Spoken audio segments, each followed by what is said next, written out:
Rabbil alamin wa bihi nasta'inu ala umuri dunya waddin wassalatu wassalamu ala asyrafil anbiya wal mursalin sayyidina Muhammad wa ala alihi wa ashabihi ajma'in. Subhanaka la ilma lana illa ma 'allamtana innaka antal alimul hakim.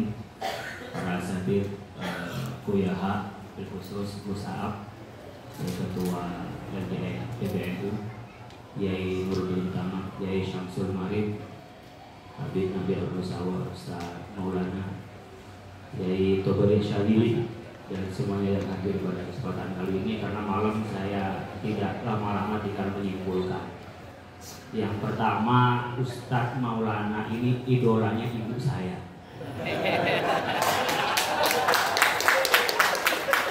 Jadi kalau pagi itu pasti nonton Trans itu ibu saya.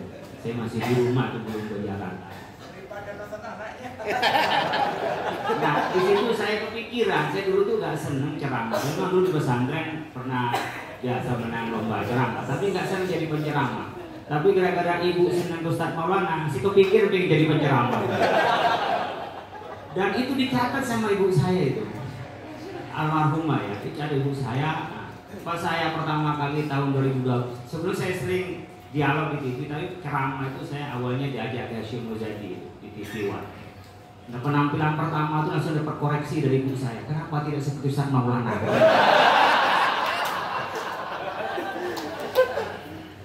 Ini serius ini, saya baru ungkap malam ini. Jadi Bapak sekalian, kita ini sampai pindah topik jadinya. Jadi topik kita di topik success story jadinya. Tapi begini sebenarnya, kita kayak diseret. Saya mau bicara digital, kayaknya semua ini generasi kolonial semua. Karena yang mau bicara digital biasanya kalau kita milenial, Gen Z atau Gen A itu bisa digital. Dan success story kita ini di televisi. Jadi gak sengaja kalau saya masuk di TV, itu dulu senang dialog, kayaknya kalau seminar tuh kayaknya wah dan elit, kalau ceramah itu kayaknya alit gitu ya saat itu. Tapi ketika pas musim ceramah ternyata kok industri bagus juga gitu ya. Dengan ceramah ternyata bisa masuk ke segala lini. Kalau banyak ahli kayak saya di spesialisasi ekonomi syariah itu kan nunggu orang undang ketika temanya ekonomi syariah. Ketika kita jadi penceramah itu bisa diundang topik apa saja.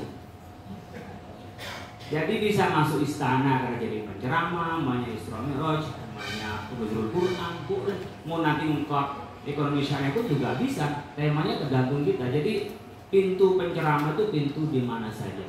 Dulu nunggu kita diundang, dengan digital kita sudah bisa bikin sendiri. Saya sering menonton itu yang tadi dibikin branding. Gak ada di sini brandingnya yang lebih hebat daripada Ustadz Misbahul Munir.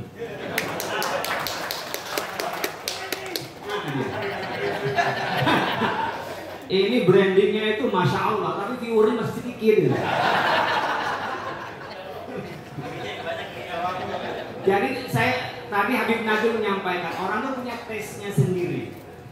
Saya sama dengan Ustaz Maulana. Saya awal-awal ketika tampil di TV One itu, saya berpikir 7 menit itu sudah harus ada ceritanya. Karena saya dosen harus ada ilmiahnya, ada data, hasil survei. Kemudian gimana bisa lucu sambil diburu-buru disuruh lucu kan susah.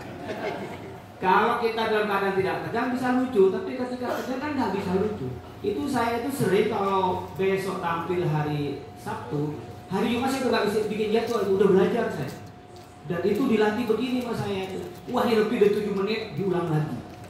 Lebih dari itu hampir setahun saya begitu. Nah kalau sekarang udah nggak pernah mikir materi, udah jalan sendiri itu. Apa yang di depan orang udah jalan sendiri. Tapi dulu selama setahun saya begitu. Dan browsing itu tadi modelnya. Oh dulu itu kayak Syukron Makmun zaman itu orang yang hebat kalau orang yang berani melawan pemerintah. Wah gaya Syukron, Anda tersinggung semuanya. Itu gaya Syukron kan. Itu zaman itu karena di masa Orde Baru. Pada saat itu orang yang di Orde Baru akhir-akhir pengen orang yang enak-enak didengar. Model Zainuddin MZ. Itu sampai sekarang saya tuh nggak pernah merasa jenuh dengar ceramahnya beliau. Saya kalau dengerin di YouTube itu masih senang dan menginspirasi untuk mendatangkan tema-tema baru. Kadang-kadang kita cari tema kesulitan itu dengerin beliau. Karena memang zaman saat itu zaman intelektual, orang senang ceramah-ceramah yang memang enak. Kan zaman itu zaman Nurholis Majid, zaman Gus Dur, di awal-awal akhir-akhir dari masa Orde Baru. Tapi saat Orde Baru tumbang, orang pada sedih, nggak punya duit, maka yang muncullah Agim Tomboati. Manajemen kolbu, sabar. Itu yang masuk karena zamannya seperti itu. Kembali pada zamannya tadi, Ustaz Maulana sampaikan. Tapi setelah orang sudah mulai punya duit, datang ceramah itu pengen dapat tontonan, bukan hanya tuntunan.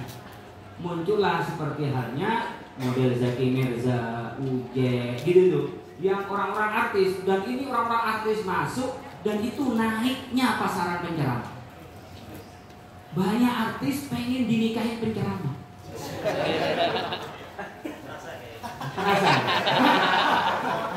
Terasa. Jadi naik levelnya. Yang dulu dianggap penceramah hanya cuma dari berkat, itu enggak. Penceramah sudah jadi orang kaya. Dia pebisnis, dia masuk TV. Bahkan ratingnya itu enggak ada yang lain ratingnya penceramah. Kalau artis itu paling ketika orang pas pesta. Penceramah kalau Ramadan, Pak, berapa ratingnya itu? Ngalahin adzan, Pak. Dan benar-benar mereka itu dengan popularitas kemudian ada tawaran sponsor dan macam-macam. Ternyata ini orang pada depan artis itu merasa kalah ratingnya dengan ustadz, akhirnya minta dinikahin ustadz. Jadi kalau kayak kami yang di TV tidak nikah lagi, itu udah nahan diri, Pak. Maaf ibu-ibu, agak laku kita ini. Nah, apalagi yang janda-janda. Nah, ketika ini masa-masanya di artis, Uje banyak, muncul berikutnya adalah berkenaan orang pengen ngaji beneran. Jadi kita nggak lihat tadi wajah, nggak melihat lagi metode, tapi orang yang dianggap dipercaya, dia punya keilmuan. Munculnya ustadz-ustadz yang dianggap dalam keilmuannya. Nggak penting soal penampilan dan nggak penting entertain. Itu zamannya mungkin ketika Ustadz Abdul Somad, Adi Hidayat, Gus Baha, itu muncul seperti orang yang datang kehausan sesuai dengan segmen pasarnya. Nah, disinilah muncul berikutnya ketika muncul pemikiran ideologi yang masuk transnasional ke Indonesia. Ini menepi masing-masing kota mencarikan ustadznya masing-masing dan merebut di dunia digital ini, di dunia maya, di dunia elektronik. Saya kepingin masuk di TV ini ustadz saya. Saya kepingin banyak yang view-nya lebih banyak ada ustadz saya. Jadi pendukung itu adalah berebut bagaimana ceramah di dunia maya itu memasukkan idenya. Tak kalah pentingnya teman-teman NU, teman-teman Muhammadiyah, teman-teman di semua segmen organisasi dan paham-paham yang kadang-kadang tidak berafiliasi. Setelah di situ, sekarang yang tidak jelas mau kemana. Sekarang ini arahnya pasarnya belum jelas. Jadi dakwah itu dalam arti ceramah itu tergantung pasarnya. Sekarang bingung, sebingung-bingung seperti kita kenal menghadapi presiden baru. Ini aneh kok, sama dengan bingungnya politik dan ekonomi. Ini belum jelas ya, politiknya kemana, ekonominya kemana, arah penceramahnya kemana. Jadi masih stuck, belum arahnya kemana. Jadi masih ngambang pola penceramah. Maka sebenarnya Ibu sekalian kembali kepada arah digital kita ini. Kalau kita di NU, saya tadi bisik-bisik Gus ya, di NU, ini Gus barangkali masuk lah. Saya itu berkali-kali diminta oleh TV One, diminta Metro TV karena saya kadang-kadang jadi polisinya para dai di TV-TV. Termasuk pasiennya beliau ini. Ini bagian dari pasien. Itu saya sering minta, Yai tolong minta penceramah yang di bawah umur 20 tahun. Kayaknya ya, siangnya saja. Tapi setelah dikasih sama saya, dia nanya mana YouTube-nya. Setelah ditanya YouTube-nya berapa subscribe-nya dan berapa viewer-nya. Ini permintaan kita. Jadi minta direkom, tapi yang di media sosialnya itu sudah jelas dia punya segmentasi pasarnya. Nah orang kita ini orang NU terlalu tawadhu. Nah, orang ini terlalu tawadhu, Pak. Jadi sudah pintar. Kenapa? Sering kali ini kita ngecengin temannya sendiri. Apalah cuman dia. Dia udah tahu saya mulai kecilnya seperti itu. Apalah dia. Kita ini terus aja sering ngecilin temannya sendiri, menganggap besar orang lain. Ini otokritik ya. Akhirnya apa? Kita mau ekspresi begitu, Allah itu dia. Karena menganggap kita ini tidak kagum dengan temannya sendiri. Akhirnya nggak ada yang kelompok kita yang bisa main di media sosial. Sebenarnya didorong ini, kalau anak santri didorong, antar kita saja sedekah subscribe aja. Sedekah subscribe. Artinya kalau banyak ada di mana santri itu semuanya digerakkan, pesantren-pesantren yang punya bakat entertain, kemudian kita dorong. Saya pikir NU dari atas sampai bawah itu mendorong ini. Jadi kalau kita sudah gak zamannya lagi main begini. Jadi kalau ngobrol begini kepengen kita maju, kayaknya sudah terlambat ini. Wajah-wajahnya udah gak wajah milenial. Pokoknya Ustaz Harisuddin, Umar Harisuddin gimana mau di-up menjadi anak-anak agamanya, kan gak mungkin. Dan itu zamannya anak-anak. Jadi kita emang ngaji karena zaman yang nonton TV itu Pak, yang TV One sama dengan tadi saya sadar kasih share. Saya itu share masih lumayan ratingnya Ustaz, tapi nggak sampai 20. Di TV One itu ratingnya paling tinggi 9. Ya Habibana Nabil sekitar 8 atau 9 ya, 6. Nah kadang-kadang kalau yang ngisi itu di bawahnya 4 itu udah nggak diundang lagi. Tuhannya dari televisi itu rating. Jadi kalau bilang dia itu adalah banyak penggemarnya, bohong kalau ternyata ratingnya kecil. Kalau sering diundang, mohon maaf, saya juga sekarang Ustaz masih di TV Ustaz. Rating masih naik Ustaz. Masih di 7 dan 8 masih Ustaz. Itu pun tergantung TV-nya, karena kalau TV Trans itu, TV Trans itu memang banyak penggemar, banyak penontonnya. Karena bukan TV berita, TV hiburan.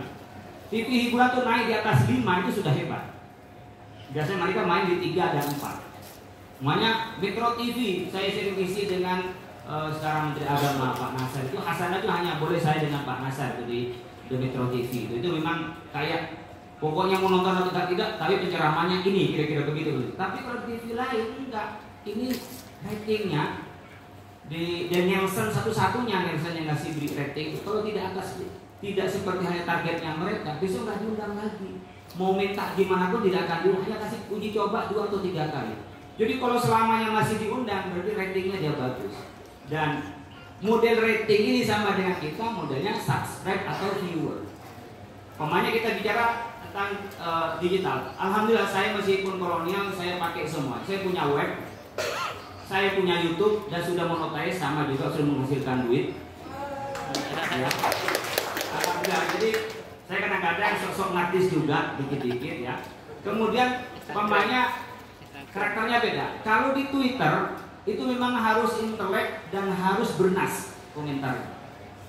Dan itu menjadi buruan oleh media untuk mengutipnya. Jadi saya yang biasa viral saya main di Twitter itu untuk viral di media. Ini kasih rahasia. Kalau saya kepengen tenang-tenang, saya ceramah yang benar-benar. Lalu ditaruh di TikTok, nggak ada viewernya. Tadi itu paling 1000, kadang-kadang 700, nggak sampai 1000. Tapi saya cuma ngambil kelapa, lalu saya buka kelapa, Pak. Yang nonton 3 juta, Pak. Jadi saya ingin menggambarkan itulah umat. Karena sekarang ini para penceramah itu mencari viewer, mencari follower. Ya, mencari follower itu yang kita cari. Maka artinya apa? Segmennya TikTok adalah segmen yang santai, yang nyaman. Jadi Ustaz kok ternyata Ustaz tuh nggak ceramah terus ya, ngambil kelapa dan seterusnya. Itu kalau di TikTok. Jadi kalau dia itu serius, namanya ceramah saya potong taruh di TikTok Pak, sedikit yang nonton. Kecuali ngasih yang kontroversi, perdebatan soal habaib baru rame Pak. Itu baru rame karena dia merasa ada di kalangan mereka. Tadi karakter saya karakter orang yang melawan yang dianggap menyimpang. Mohon maaf, saya itu dipersepsikan adalah orang yang berani meluruskan bagi komentar-komentar atau satu yang menyimpang. Sehingga kadang-kadang nunggu dimension apa. Nah, itu harus punya karakter, punya semacam spesifikasi di media sosial. Ketika masuk di IG, dia akan lebih panjang komentarnya. Dan itu lebih segmen mana, ada hiburannya, ada komentarnya. Berbeda dengan Facebook. Facebook tuh ibu-ibu yang ada alay-alay itu, Bang. Jadi kalau serius dikit di Facebook itu pasti adalah pelanggan lama. Kalau pelanggan baru sudah nggak mau yang serius-serius di Facebook. Yang saya ingin sampaikan, karakter digital yang seperti ini, tinggal kita mau masuk di mana. Jadi kalau kita hanya mengambil tadi yang segmen TikTok, dibikin yang santai dari penuh makna. Kalau mau di di Twitter, dia harus serius. Harus kuat memang datanya, kuat nalarnya. Kalau nggak jadi lucu-lucuan di situ, pasti dibully di Twitter itu. Nah, sama temanya di IG adalah agak santai tapi juga penuh arti, tapi itu hiburan. Kemudian kalau YouTube saya pikir adalah untuk yang banyak. Nah, kita sebenarnya tadi adalah pada target. Target kita ini apa? Targetnya adalah kita yang penting kita banyak viewernya atau subscribe-nya, atau kita yang penting adalah menyampaikan pesan. Saya pikir dua-duanya. Karena kita juga kepengen memberikan pengaruh kepada yang lain. Jadi di media digital ini yang saya rasakan benar-benar terasa. Saya pribadi belum seterkenal Ustadz Maulana. Apalagi seperti banyak followernya ini seperti Habib Nabil, 1 juta lebih followernya beliau ini. Lebih 1 juta dan kemarin disyukurin karena lebih dari 1 juta. Itu banyak tawaran. Saya cuma berapa lah ya, ratusan ribu lah. Itu naruh di feed itu orang udah minta sekali naruh sudah di atas 15 juta. Asal mau naruh. Kalau di apa kayak story gitu itu diminta 5 juta. Jadi kalau hitung-hitungan uang itu banyak uangnya di sana. Jadi orang kayak santai, apalagi orang udah tahu video konten di mana-mana. Nah, kita bisa nggak, menurut saya di NU ini penyebaran cara berislamnya itu dikuatkan di media sosialnya. Kita kadang-kadang ya perlu satu waktu itu ya memang ada timnya membranding, dan dari branding itu baru masuk di tingkatan-tingkatan televisi, digital dan seterusnya. Saya pikir NU masih belum banyak bintang-bintang di digital, dan itu bisa digali dari pesantren, digali dari anak-anak muda kita. Antar kita aja dibikin rukun, sedekah subscribe, pokoknya ada orang NU maju subscribe aja dan like aja, and viewer. Nanti itu kayak seperti hanya Jepang saja, kemarin itu mencari bintang iklan dari Indonesia. Itu cari sekarang orang yang memang berapa dia viewernya, berapa dia subscribe-nya. Jadi mau bilang dia kemaju atau bagaimanapun di media, kalau dia tidak punya media sosial yang sebagai bukti, itu sekarang itu udah kuantitatif bukan kualitatif. Oh dia Ustadz keramat nih, wah Ustadz ini Ustadz yang maju, yang terkenal. Itu sekarang bisa diukur dengan media sosial. Saya pikir itu sumbang saran dari saya. Terima kasih. Wallahul muwaffiq ila aqwamit thoriq. Wassalamualaikum warahmatullahi wabarakatuh.